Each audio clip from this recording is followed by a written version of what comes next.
G'day Internet and welcome back to another video and my newly cleaned up garage, but we'll get to that in a bit. So in today's video we're going to turn our attention back to the MicroByte HC-120.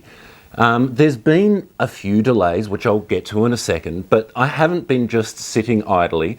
The keyboard has had a little bit of work done to it. There were a few keys that weren't great, and I also shortened the mile of keyboard cable that was curled up inside, and that made it a real pain to put it back together. But the main delay has been that I actually thought that the single ISA slot on the motherboard was dead. No matter what I did, I could not get anything to work in the computer, in the expansion slot. However, it turned out that both the ISA cards that I was testing with were faulty, and the ISA slot on the motherboard is actually fine. So from there we can move on to the next bit of work on it. But before we do, a little bit of history on MicroByte, and when I say a little bit, I really do mean a little bit. I've been able to dig up absolute sweet bugger all about this company, other than that they were a computer manufacturer in Adelaide. However, I did do a bit of digging and I found some information on a thread on VCFed and also a restoration blog post where someone had restored one of their other models, a Pt2. So from the little bit of information I've managed to dig up, from VCFed I found a post that said that MicroByte was an Adelaide-based company, which I already knew, Adelaide being the capital of South Australia. And they entered the IBM clone market in kind of the mid to late 80s. But not only did they assemble their machines, they were locally designed and they built all the hardware, so the motherboards, the cases and all that kind of stuff.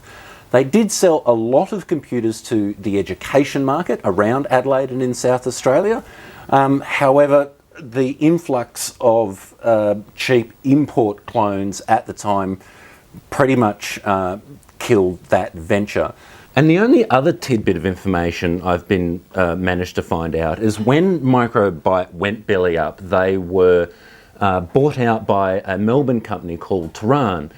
And Ewan, who now owns MicroBee and runs MicroBee, was actually working at Tehran at the time that they bought out MicroByte. So there you go, small world.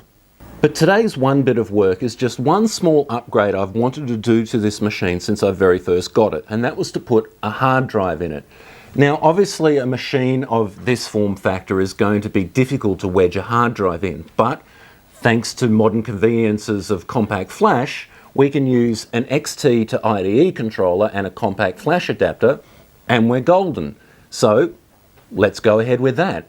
So with the screws already out of it, as we saw last time, the lid just simply lifts off, and I will unplug the keyboard. That's that out of the way.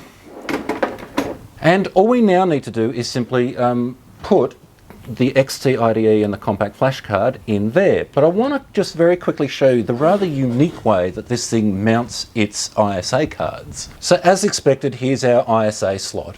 But then it has this thumping huge chunk of rubber with a notch in it. And all you simply do is this slots in here carefully, and you slot it into the ISA slot and then kind of push away on the rubber, and it just hooks around the card. And it's actually really solid and it works really well. So that's our compact flash and XT IDE mounted. As simple as that. I'll now go and do a quick install of MS-DOS 3.31 so we can make use of the 256 meg compact flash, and we're pretty much all up and running.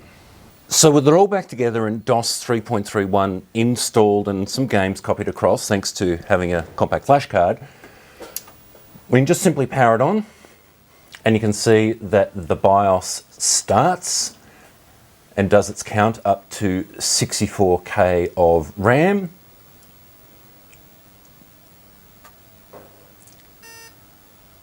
And then the XT IDE Universal BIOS kicks in.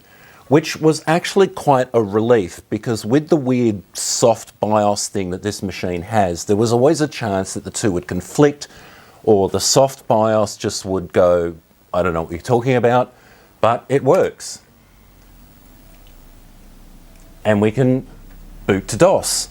And from there, we can simply load up a game or do whatever you want. Now, you've got to remember that this is still just an XT class machine with 640K of RAM and CGA graphics, so it's not going to set the world on fire. But Prince of Persia loads fine and plays really well. So that finally wraps up the MicroByte project, and I'm happy to finally have it all back together and in pristine original condition. Well, except for the keyboard, we won't talk about that again. But this machine being uniquely Australian, which you can't say too often in the computer industry, makes it, to me, quite special. So that will about do it. But I did promise you a bit of a look around my garage, so let me show you that.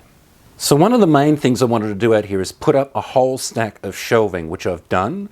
So I finally have actually access to most of my collection, not all of it, but this is the majority of it. And it also kind of puts it out on display, which I kind of really like. And if we come around, there's my garage workbench, and there's the workbench there I was just shooting on. And the beauty of this, if I just kind of quickly jump in camera, is this is on wheels. So I can move it around the place, which enables me obviously to get other shots and things like that. There's actually a project on the bench if I zoom in. That's a motorized camera slider that I'm working on at the moment. There's still some work to do out here. I'm still getting used to the lighting. It's just bare dirty concrete at the moment on the floor, and I want to put a rug in. And from the other side, here's the shelves. This is the workbench we were just looking at, and the mobile workbench. Bunch of big old drawers. And as you can see down here, behind the chair, if I get it out of the way, there still is very much my garage. There's my welder and air compressor kind of buried down there. Fire extinguisher, which my wife bought me the day I brought home my welder. And like my motorcycles are still out here, my poor neglected motorcycles. And it's just a lot more kind of usable space.